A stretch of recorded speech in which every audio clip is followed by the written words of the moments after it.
Good afternoon everyone, I'm back, ang Ilocanang Maestra ng Pangasinan.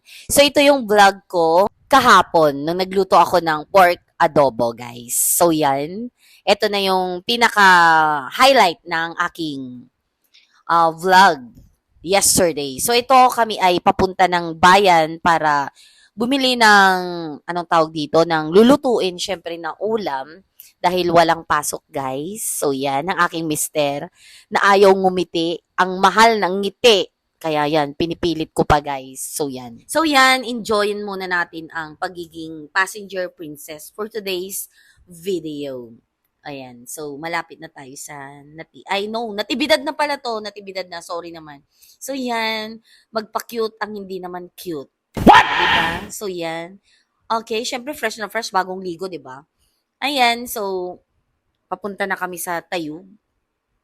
And dito yung view from San Nicolas. May dinaanan lang kami dyan. And dito yung Magallanes Road. Nagpagas kami dun sa Centrum, kaya tayo ay dumaan dito and dito na sa Natividad, dito sa palengke, may binili kami, syempre, yung lulutuing ulam mamayang dinner. And dumaan ako dito, syempre, tinawag, so yan, gusto ko ng fishball, squidball pala yan. At saka meron tayong Jessar dyan, proven ang sinasabi nila. So yan, tinikman, mainit. Ayan. So, matagal na panahon na rin tayong hindi nakatikim. Sinubuan. O, di ba ang sweet ko? See? O, di ba? So, yan. Isa pa. Napaso na ako dito dahil mainit. O, yan. O, yan. Sige. Sige pa. Nagutom yan. Approaching na tayo sa Bachelor East.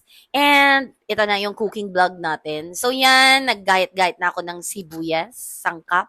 Sibuyas yan, guys. Of course. Mabilisan na to para hindi naman nakaka-boring. So, yan yung patatas ang ilalagay namin. Kasi favorite ko talaga yan yung patatas.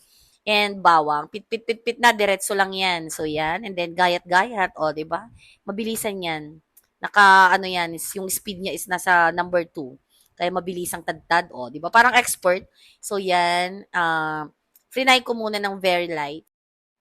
Ayan, para mag-golden brown. Konti. Brown. So, yan. We have bawang. So, yan. Syempre, main yan. Mas masarap pag mas maraming mga sangkap. Sibuyas, bawang. Then, nilagay na natin yung pork na frinay natin kanina. Ayan. So, lagyan natin ng Mamacita's oyster sauce with Silver Swan soy sauce. Yan. Tansya-tansya lang yan, guys. Nilagyan ko na yan ng paminta, yung durog. At dinagdagan ko rin ng mga buong paminta. Yan. Mga ilang piraso, ganyan. Para mas okay. Ayan yung laurel, syempre.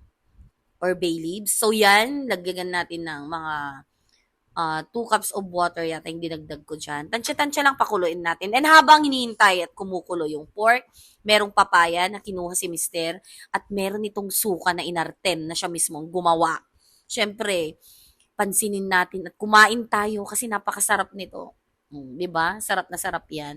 So hinihintay natin kumulo yung pork, lutuin nating mabuti para sumiksik yung lasa hanggang sa pinakaloob-looban ng karne. At merong umaatipil dito si Arson. Ang feeling entitled na pusa na umaatipil. I added pineapple tidbits. So lahat ng yan ilalagay ko, yung isang Tetra Pak, para mas tumamis na may halong asim. Bigyan ko rin yan ng siling haba kasi favorite namin nilakay ko talaga yung may sili para maanghang-anghang. Nakaluto na ang ating kusinera.